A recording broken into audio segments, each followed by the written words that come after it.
The white envelope sat untouched on my kitchen counter, its gold embossed logo of Maxwell Fashion Group catching the morning light. I'd been avoiding it for 3 days, but today's urgent text from my cousin, Michael, forced me to acknowledge its existence. My name is Sarah, and that envelope represented everything I'd been trying to escape from in the sustainable fashion world. I picked it up, feeling the weight of the expensive paper between my fingers as my phone buzzed again. "Just open it already," Emma called from my living room, where she'd been pretending to work on her laptop for the past hour. "Your phone's been going crazy, and I can feel your anxiety from here." I tore open the envelope, pulling out a heavyweight card that probably cost more than a month's worth of eco-friendly fabric. "You are cordially invited," I read aloud, my voice dripping with sarcasm, "to celebrate Maxwell Fashion Group's 50th anniversary gala and the unveiling of our new global expansion initiative. Your mother never does anything small, does she?" Emma closed her laptop and joined me in the kitchen, her IT consultant's analytical eyes scanning the invitation. "Wait, there's a handwritten note." I pulled out a smaller card, immediately recognizing my mother's precise handwriting. "Your presence is required. It's time you understood our legacy." Well, that's not ominous at all. My phone buzzed again. This time, I answered. "Michael, I was just about to call you. Did you get one too? Sarah, you need to be there. Trust me on this." I switched to speakerphone so Emma could hear. His lawyer's tone was more serious than usual. "Why?" "So Mother can publicly shame me again about my little sustainable fashion project. Last time I showed up at one of her events, she spent 20 minutes telling her board members how disappointed she was that her only daughter chose to waste her talent on eco-friendly textiles instead of joining Maxwell's design team. It's different this time," Michael insisted. "Davidson called me yesterday. Something big is happening." Emma raised an eyebrow. "The company lawyer? Now that's interesting." I walked to my design studio window, looking out at the city below. My latest sustainable textile patterns sat on the drafting table, a direct challenge to everything my mother's fast fashion empire stood for. At the design studio, "What did Davidson say exactly?" I asked, tracing my fingers over the organic cotton samples on my desk. "He wouldn't give details, but he mentioned your grandmother Catherine's letter. You know, the one she left you before she died." My heart skipped a beat. I crossed the room to my filing cabinet, pulling open the bottom drawer where I kept Grandma Catherine's letter. I'd read it so many times the recycled paper was starting to wear at the creases. "Sarah," Emma's voice was gentle. "What letter?" "My grandmother left me a letter 6 months ago, right before she died," it said. I paused, unfolding the paper.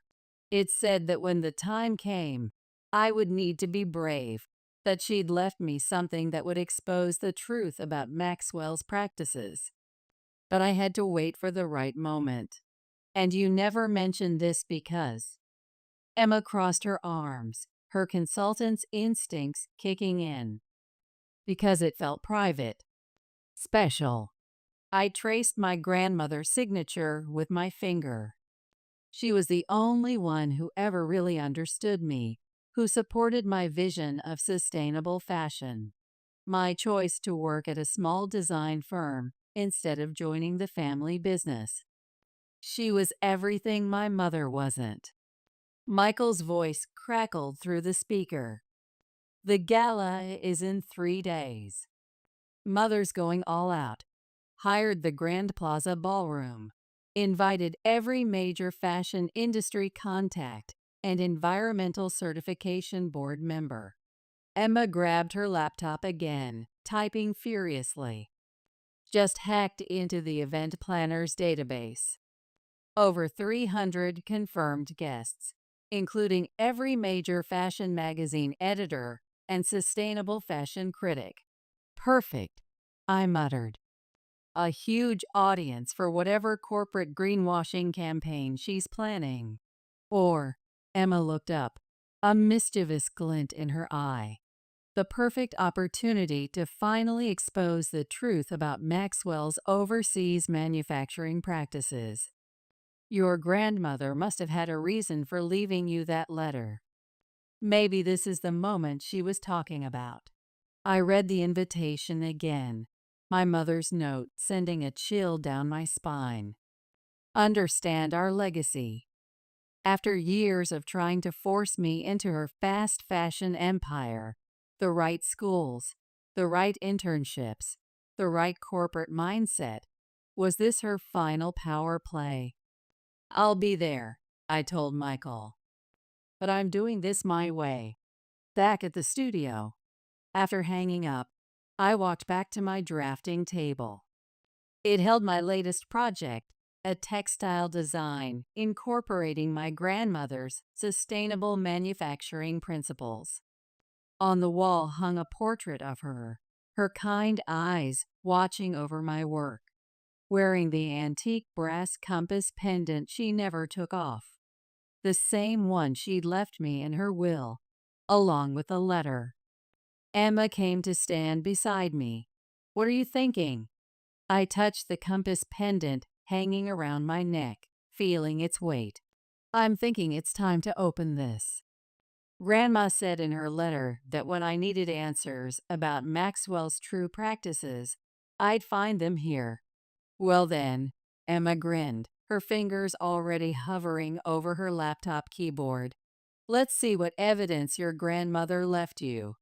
The pendant's clasp was stiff, as if it hadn't been opened in years. When it finally clicked open, a tiny microst card fell into my palm, and I knew with absolute certainty that my life in the fashion industry was about to change forever. At the Grand Plaza Ballroom. The Grand Plaza's ballroom sparkled like a showroom during Fashion Week, but all that glitter couldn't mask the tension in the air. I smoothed down my emerald green dress, made from recycled materials, definitely not the designer sample my mother had sent over, and felt Emma squeeze my arm reassuringly. Ready to expose this? She whispered. As I'll ever be. I touched the compass at my throat, thinking of the files hidden in my clutch. The data from the microst card had revealed everything, but timing would be crucial. Michael appeared beside us, looking sharp in his sustainably sourced tuxedo. Heads up. Hurricane Diana incoming at 2 o'clock. My mother glided toward us, a vision in couture silk and diamonds. Her smile was catalog perfect, but her eyes were arctic when they landed on me. Darling, you came. Though I see you couldn't manage to wear the Valentino I sent over. Mother, I kissed her cheek, feeling the stiffness in her posture. Happy anniversary. Yes, well. She glanced at Emma with barely concealed disdain.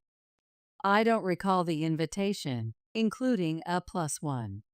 Emma's my sustainability consultant, I said firmly. You did say this event was about Maxwell's future. Before my mother could respond, Davidson approached with 2 champagne flutes. Diana, you're needed by the stage. The EPA representatives just arrived. She plastered on her press-ready smile. We'll talk later, Sarah. Do try not to mention your little eco-projects tonight. This is about real fashion. As she walked away, Davidson pressed one of the champagne flutes into my hand. Drink this. You'll need it. His eyes darted meaningfully to my clutch. Is everything ready? I nodded. Emma's got the data prepared. Got what prepared? A familiar voice made me freeze. I turned to find Nathan, my ex, standing there in an impeccably tailored designer suit. Sarah, you look different. Nathan, I forced myself to breathe normally. I didn't expect to see you here. Your mother invited me. His smile was sharp. Said something about keeping industry analysts close. Emma stepped between us. Industry analysts who dated her daughter for 2 years, then dumped her after a suspicious meeting with said mother about Maxwell's overseas factories. Ancient history. Nathan's eyes narrowed. Though I'm curious why you're both looking so prepared for something. Michael smoothly intervened. Nathan, I heard the Vogue editor was asking about you earlier. She's by the fountain. As Nathan walked away, I downed my champagne. He knows something's up. He suspects, Davidson corrected. But he can't know. Nobody does, except the 4 of us. He checked his watch. 20 minutes until your mother's sustainability initiative announcement. Are you sure about this? The memory of the file's contents flashed through my mind. The proof of my mother's deception, not just of environmental regulations, but of everything my grandmother had built. Hidden reports of toxic dyes dumped into rivers, documents detailing unsafe working conditions, evidence of greenwashing campaigns designed to deceive conscious consumers. I'm sure. Sarah, a shrill voice cut through the crowd. My Aunt Patricia air-kissed my cheeks.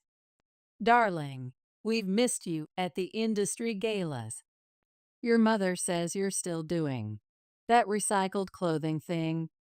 Actually, I smiled sweetly. I just designed a sustainable textile collection that's been picked up by 3 major ethical fashion brands.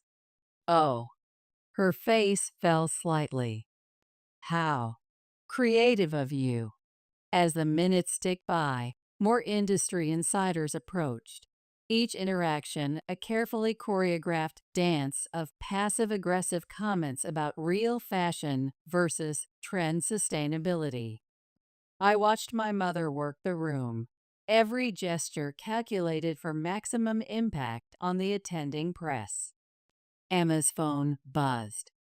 All the evidence is uploaded and ready, she whispered. One text from me, and every fashion blog and environmental watchdog gets the full report. Michael touched my shoulder. A last chance to back out. I looked around the room at the luxury, the excess, the carefully maintained illusions of ethical manufacturing. My grandmother's words from her letter echoed in my mind.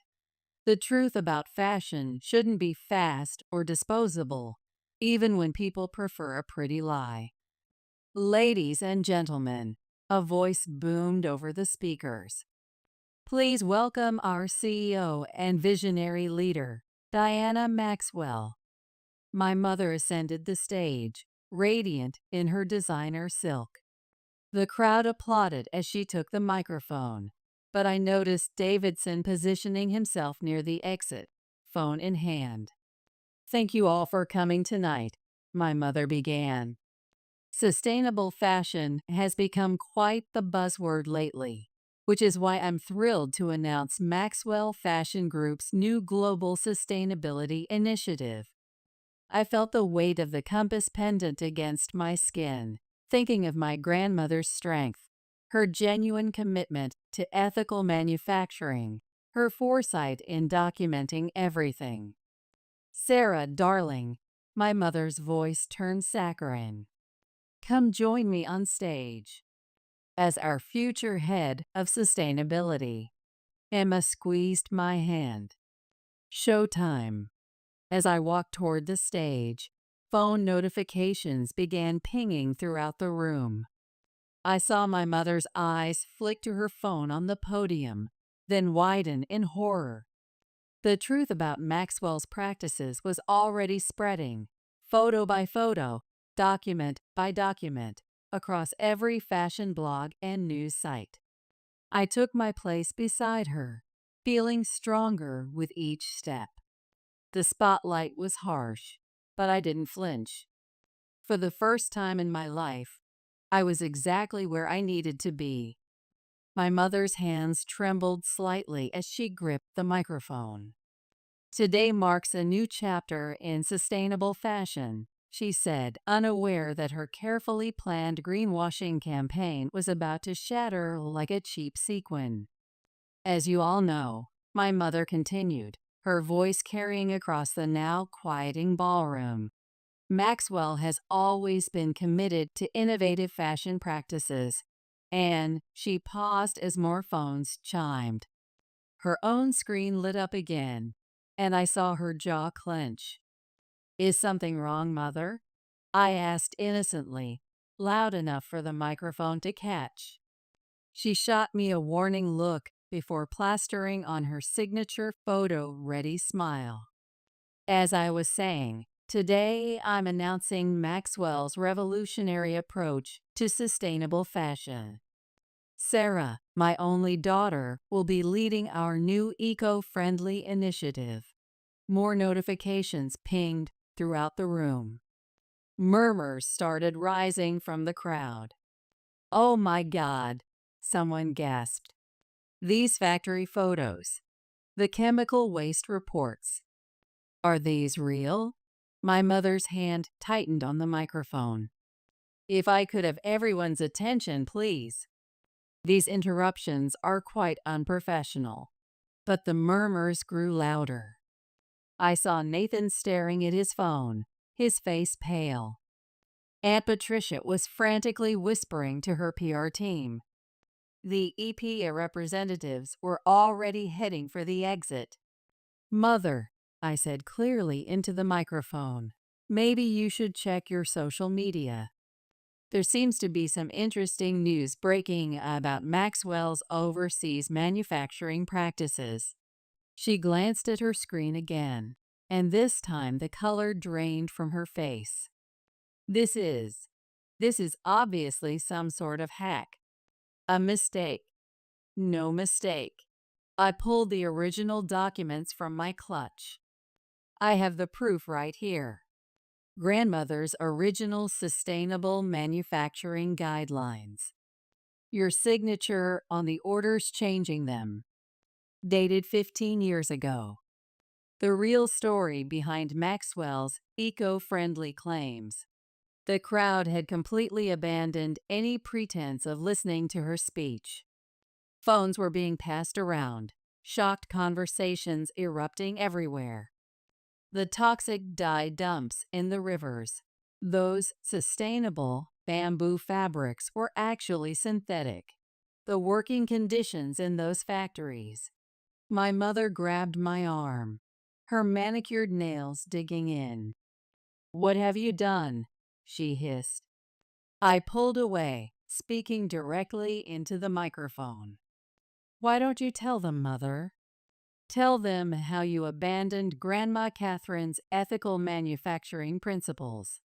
How you've been greenwashing Maxwell's image while poisoning rivers and exploiting workers. You ungrateful little."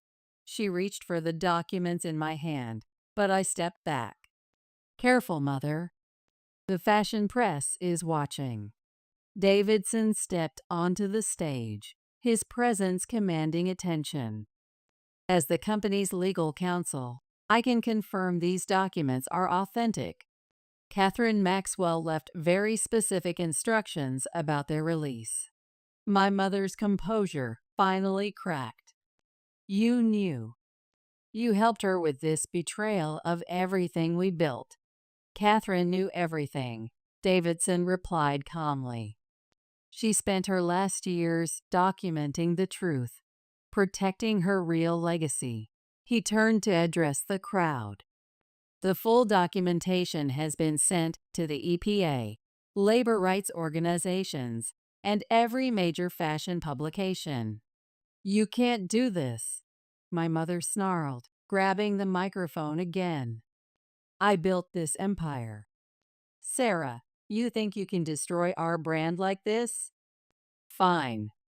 Let me make my announcement. As of today, you are officially cut off. No shares, no position, nothing. I laughed, the sound echoing through the speakers. Did you really think this was about money or position? Emma appeared at the edge of the stage, holding up her phone. The story's trending. #Maxwell Exposed is #1 on Twitter. Every sustainable fashion watchdog is picking it up. My mother lunged for Emma's phone, but Michael stepped between them. Enough, Aunt Diana. The truth about Maxwell's practices is out. The ballroom had descended into chaos. Fashion editors were making frantic phone calls. Investors were rushing to contact their brokers, and environmental journalists were already gathering outside, alerted by Emma's carefully timed press release. Sarah, my mother's voice turned pleading. We can fix this. Whatever you want, your own sustainable line, complete creative control, we can make it happen. I touched my grandmother's compass pendant. You still don't understand. This isn't a negotiation. This is about integrity in fashion. Nathan approached the stage, his face twisted with anger. You told me Sarah was going to destroy the company with her environmental concerns. That's why you wanted me to break up with her. You were the one destroying Maxwell's reputation. I told him, my mother spat, what needed to be said, just like I've been doing to protect this company. Security guards appeared at the ballroom entrance. Davidson nodded to them. They're here to secure the premises and company documents. Standard procedure in corporate fraud cases. My mother's face hardened into a mask of fury. You'll regret this. All of you. She turned to the scattered crowd. This is a misunderstanding. My daughter is trying to sabotage us with her extreme environmental views. But no one was listening anymore.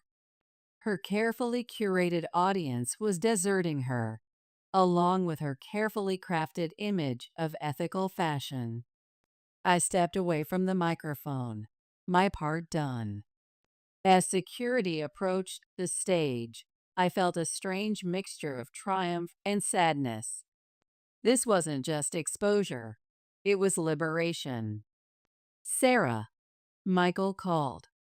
The press wants a statement about sustainable fashion. I touched the compass pendant one last time, thinking of my grandmother's words. True sustainability isn't a marketing campaign. It's a commitment to doing what's right. Taking a deep breath, I headed toward the ballroom doors, leaving my mother's crumbling fast fashion empire behind. The real work was just beginning. Camera flashes exploded as I stepped into the hotel lobby. Emma flanking my left side, Michael my right. Reporters shouted questions from behind the security line. Miss Maxwell, can you confirm the allegations about toxic dyes?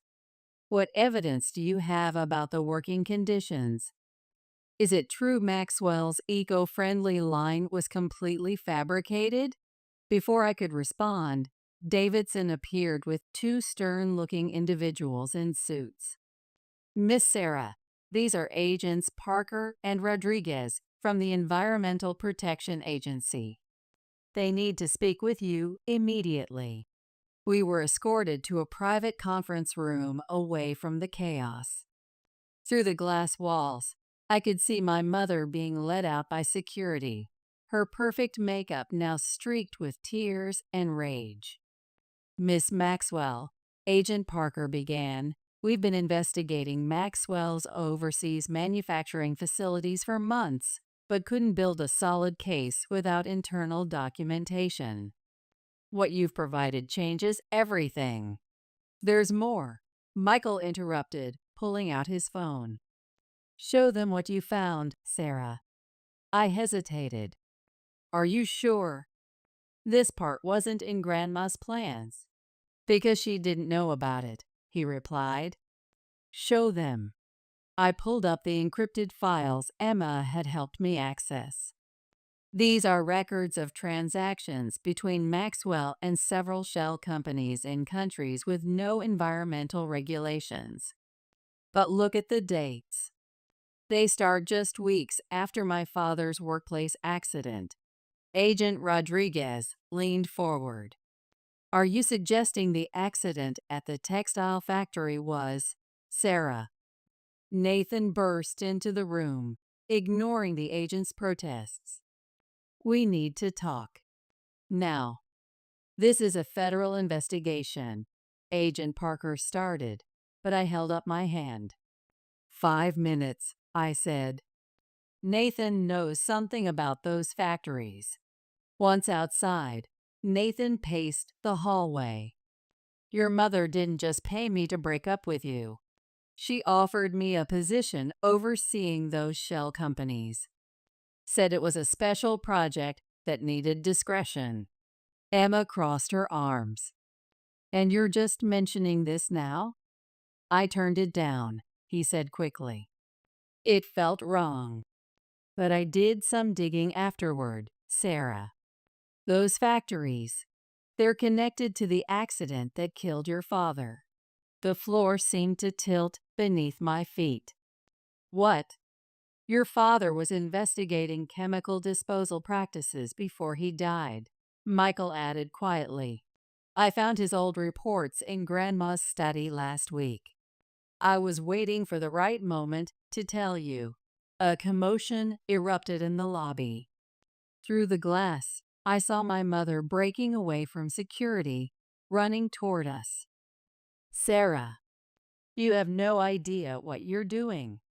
Your father, 2 agents intercepted her, but not before she could throw a USB drive at my feet. The truth, she screamed as they dragged her away. It's all there. He gave me no choice. Emma snatched up the drive before anyone else could move. Give me 2 minutes, she said, pulling out her laptop. We huddled around her as she worked her tech magic. Oh my God, she whispered as files populated her screen. Sarah, these are emails between your mother and someone called the supplier. They're discussing your father's removal from the factory inspection team. The room spun.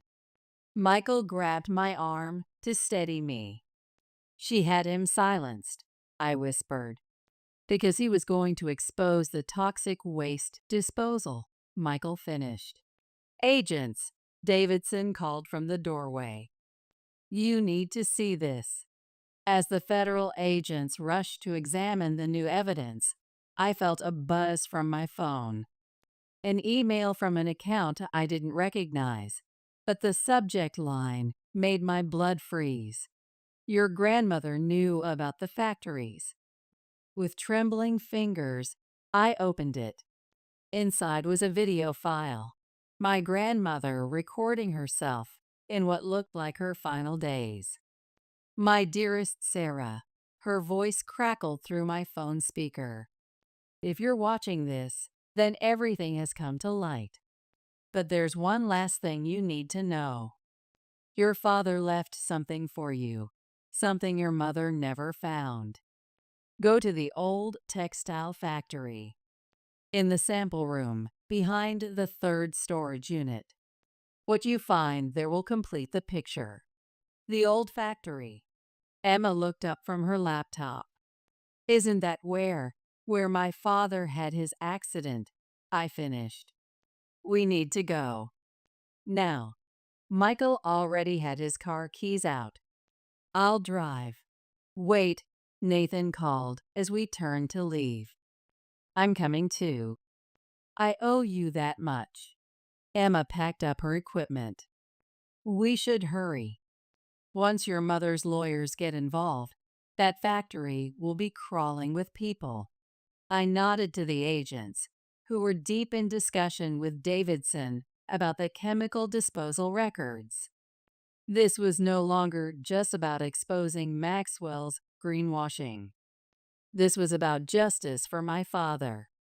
As we rushed toward the parking garage, my phone buzzed again. Another anonymous email, this time with just 4 words. The dyes were deadly. The night wasn't over yet. Not by a long shot. At the abandoned factory, the old Maxwell textile factory loomed before us, a dark silhouette against the midnight sky. Rain pelted the windshield as Michael killed the engine, plunging us into silence broken only by distant thunder.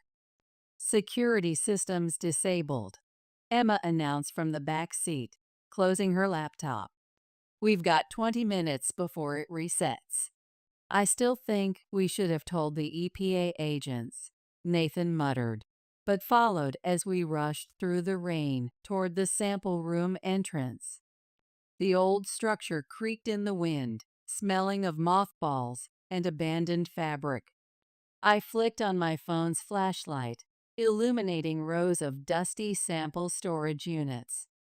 Third unit, back wall, Michael reminded me, already running his hands along the metal shelving. Here.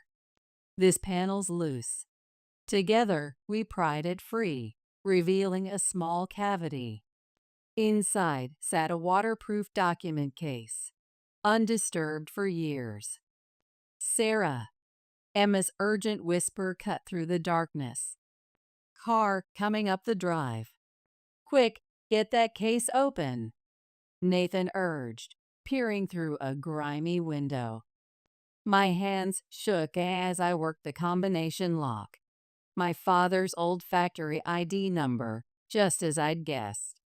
Inside, I found a USB drive, several folders of chemical analysis reports, and a letter addressed to me in my father's handwriting. Headlights swept across the sample room walls. We need to move, Michael hissed. Now. Back door. Through the dye storage area, I whispered, grabbing the case. To the old testing lab. We slipped out just as voices approached the sample room. In the rain-soaked darkness, I caught glimpses of men in hazmat suits. Not EPA, not security. The old testing lab was small but secure, with thick walls that muffled the storm. Emma immediately connected the USB drive to her laptop, while I spread the documents across the dusty lab bench. Your father was meticulous, Nathan said, scanning the papers. Chemical composition reports, toxicity levels, contamination data. Guys, Emma's voice was tight. These files, they're not just about toxic dyes. There's a whole network, chemical suppliers, waste disposal companies, inspection officials. Your father uncovered a massive environmental crime ring. Thunder crashed outside as I unfolded my father's letter with trembling fingers. My dearest Sarah, I read aloud. If you're reading this, then I failed to stop the toxic disposal program. But I trust you'll finish what I started. Your mother isn't working alone. The network she's part of has infiltrated every level of. A sharp crack split the air. The lab window exploded inward, sending us diving for cover. They're shooting, Michael shouted. Everyone down. Emma frantically typed on her laptop, uploading everything to her secure server. Done. Another shot rang out. Nathan grabbed the document case. We need to get out of here.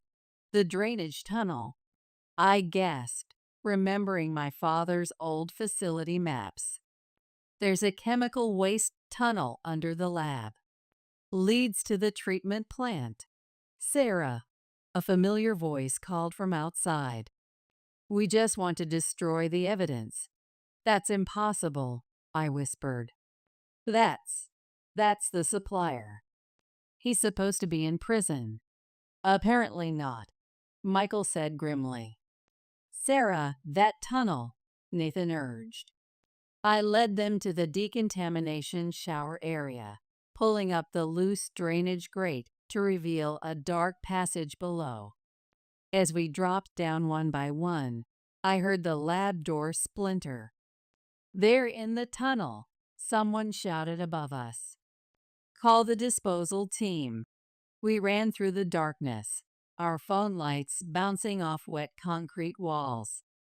The tunnel seemed endless, the sounds of pursuit growing closer.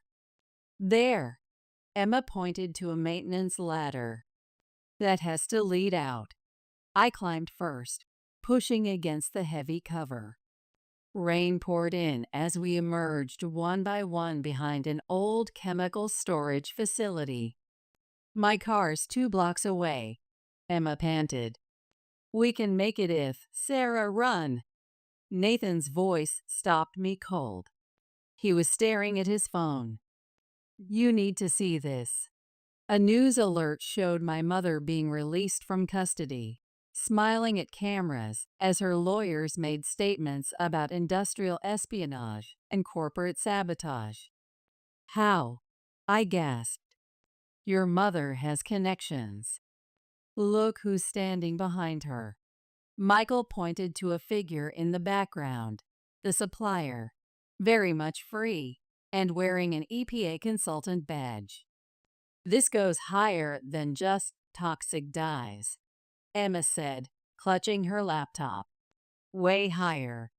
My phone buzzed. Another anonymous email. Safe house ready. Coordinates attached. The chemical evidence must survive.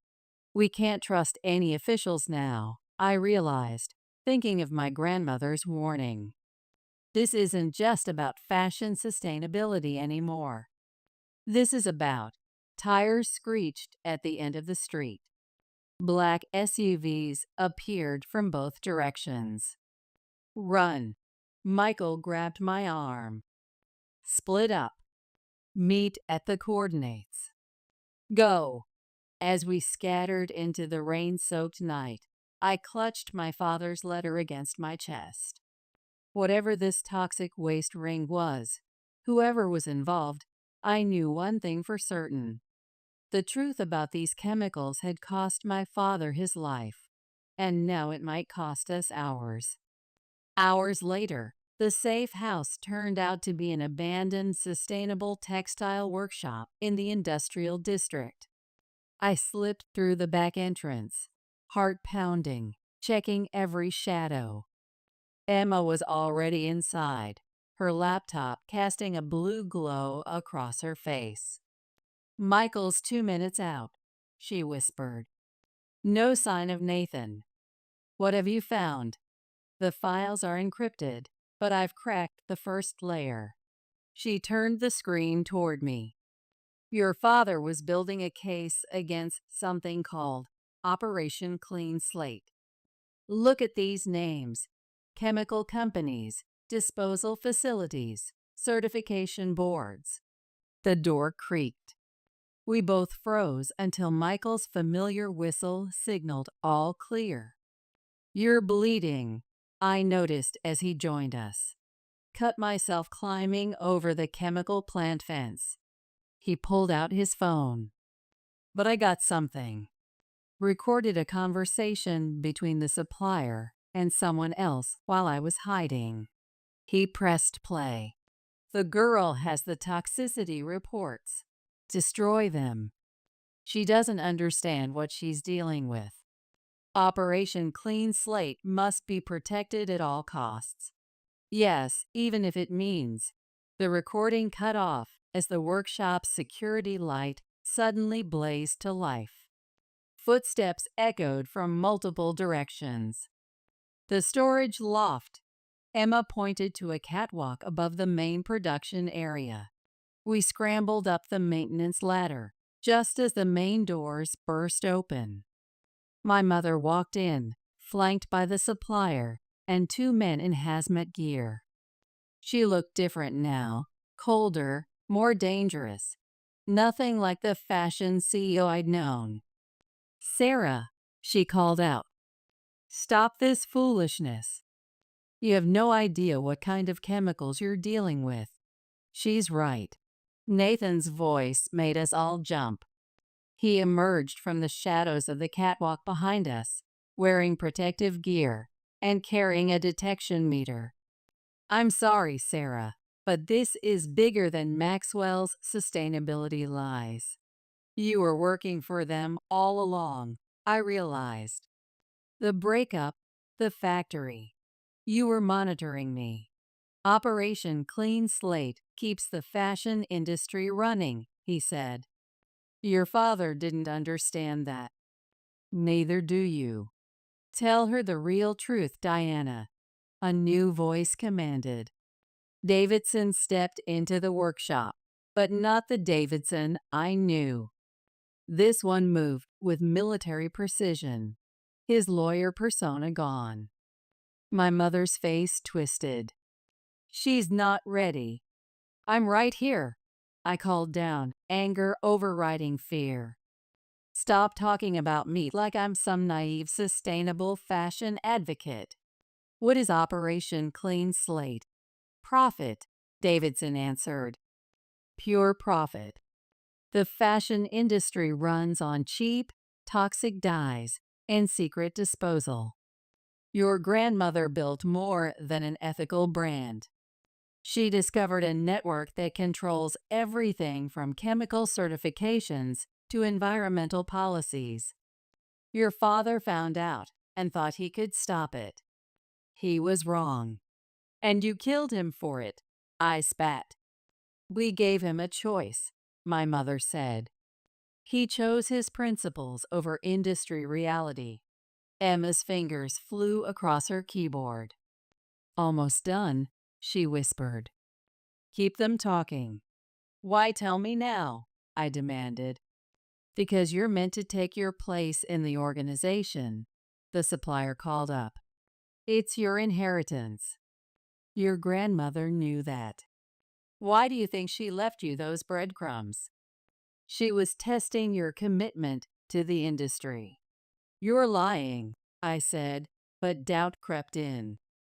"Grandma wanted me to expose the truth." "The truth?" My mother laughed.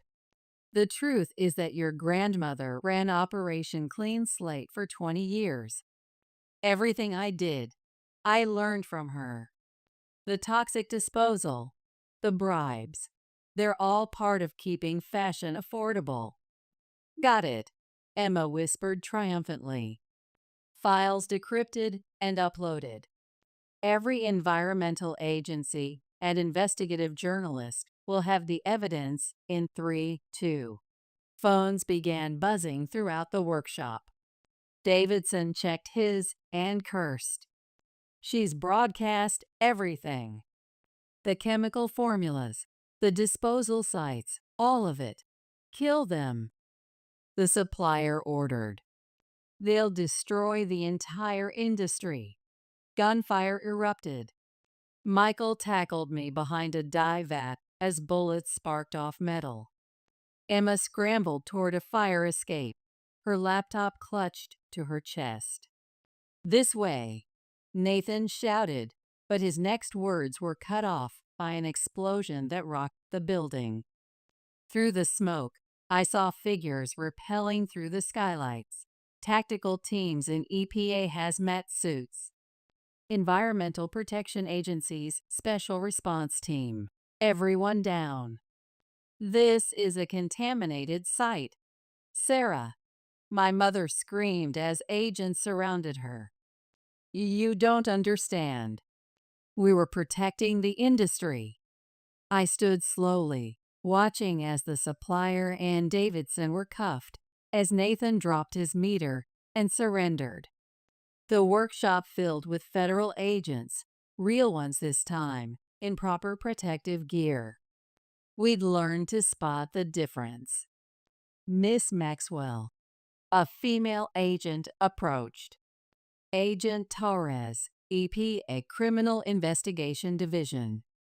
We've been building this case for years. Your father's chemical analysis was the key we needed. My grandmother. I had to know.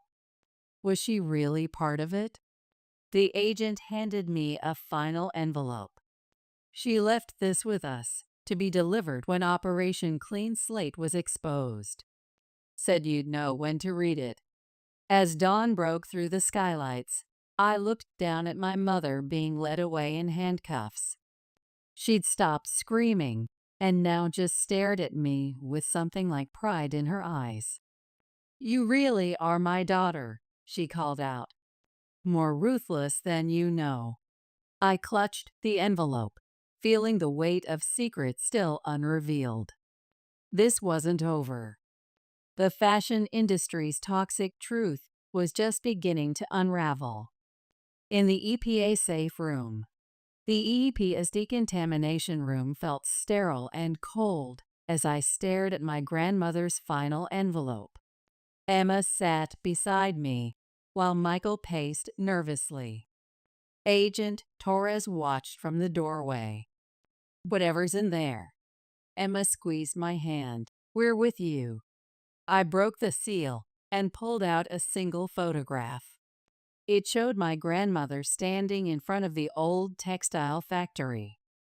But she wasn't alone. Beside her stood a much younger version of Agent Torres. "It's time you knew everything," Torres said, closing the door. "Your grandmother was never part of Operation Clean Slate. She was part of the task force trying to shut it down." "What?" I looked at the photo again. But my mother said, "Your mother saw what she wanted to see. Catherine was our deep cover operative for 20 years. She built Maxwell specifically to infiltrate their toxic supply network." Michael stopped pacing. "That's why she kept all those chemical records, and why she chose Sarah." Emma realized. She knew they'd try to recruit her into the disposal operation next. Torres nodded. "Catherine's last message to us said she'd left her granddaughter a trail of evidence. Said you'd know what to do with them." My hands trembled as I found a handwritten note behind the photograph. "My dearest Sarah," I read aloud. "I'm sorry for the burden I've placed on you, but I knew you had your father's integrity and your own fierce commitment to sustainable fashion. Operation Clean Slate tried to poison everything they touched, but they couldn't poison you. Now one final task remains." A knock interrupted us. Another agent entered with a hazmat report. "Ma'am, we've got chemical readings spiking at all the identified disposal sites." Torres turned to me. "Operation Clean Slate is trying to destroy evidence. We've frozen their known accounts, but there's more." "The underground storage tanks," I said, remembering the factory documents. "Emergency purge protocols." My father mapped them all. "We need to stop the dumping. Lives are at stake," Torres urged. "Every hour those chemicals leak." I looked at Emma. She nodded and pulled out her laptop. "The shutdown codes. They're in your compass pendant, aren't they?" My fingers went to my grandmother's compass. Inside, behind the traditional face, was a tiny microchip I'd never noticed before. 15 minutes, Emma said, connecting the chip. "That's all I need to access the control systems." Suddenly, the building's hazard alarms blared. Emergency lights started flashing. "They're here." Torres drew her weapon. "Sarah, You and your friends need to. The door burst open.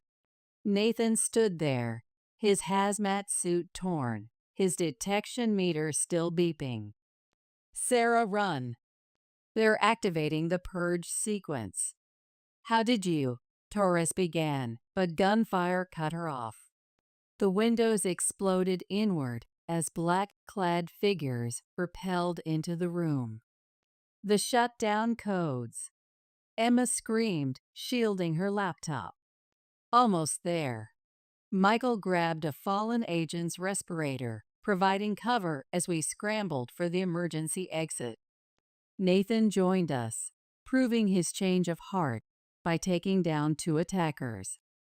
This way. Torres led us through a maze of corridors. We have a sealed command center in the basement. More explosions rocked the building. Through the chaos, I heard my mother's voice on the facility's PA system. Sarah, stop this now. Some chemicals need to stay buried. We reached the basement level. Emma's laptop chimed. Access granted. I can shut down the purge systems from here. Look out. Nathan tackled me as a toxic spray burst from an overhead pipe. The supplier appeared at the end of the hallway in full protective gear, his face contorted with rage. The truth dies with you, he snarled, reaching for a valve control. 3 shots rang out. The supplier crumpled, revealing my mother standing behind him, wearing her own hazmat suit. She'd somehow escaped custody in the chaos. Mom? I stared in disbelief. I won't let them poison my daughter, she said simply. Not like they poisoned your father. Torres trained her weapon on my mother. Drop the control pad, it's done anyway. My mother smiled sadly. Operation Clean Slate is finished. Your grandmother won, Sarah. Just like she planned. More agents flooded the hallway as alerts pinged on everyone's phones. Emma showed me her screen, breaking news about mass arrests, exposed toxic dumping sites, a web of chemical crime unraveling in real time. Catherine would be proud, my mother said, as agents restrained her again. You're stronger than I ever was. I opened my grandmother's compass one last time. Behind the microchip was one final message, tiny words engraved inside. True change starts with one person brave enough to stand up. 1 month later, Sarah, Torres called. We need your statement for the congressional hearing. But first, your grandmother left something else for you. The deed to Maxwell's original ethical textile facilities. Everything she protected from Operation Clean Slate. It's all yours now. I looked at my friends. Emma still tracking chemical disposal data. Michael reviewing environmental regulations. Even Nathan, who'd chosen the right side in the end. Then at my mother being led to her sentencing hearing, her perfectly crafted world of toxic profits finally shattered. What will you do now? Emma asked softly. I touched the compass pendant, thinking of my grandmother's courage, my father's sacrifice, and my own journey to the truth. I'm going to rebuild Maxwell, I said. The right way this time. Epilogue. The autumn breeze rustled through the courtyard as workers removed the last Maxwell Fashion Group sign from the building. In its place, a new logo emerged. Maxwell Sustainable Textiles. Your grandmother would love this, Emma said, watching the transformation from beside me. Using the old facilities for truly sustainable production. Brilliant. And the EPA approved our new certification program this morning, Michael added, passing me a coffee. The legitimate textile testing labs will help other companies transition to clean production. My phone buzzed. A message from Agent Torres. Final toxic site cleaned. Thought you should know. I showed the text to Emma and Michael. A small victory in a much larger fight. The fashion industry's path to true sustainability was just beginning, but at least now we had a chance to make it right. Ready? Emma asked, gathering her things. The Sustainable Textile Summit starts in an hour. I touched the compass pendant one last time, then stepped forward into the future we'd fought so hard to create.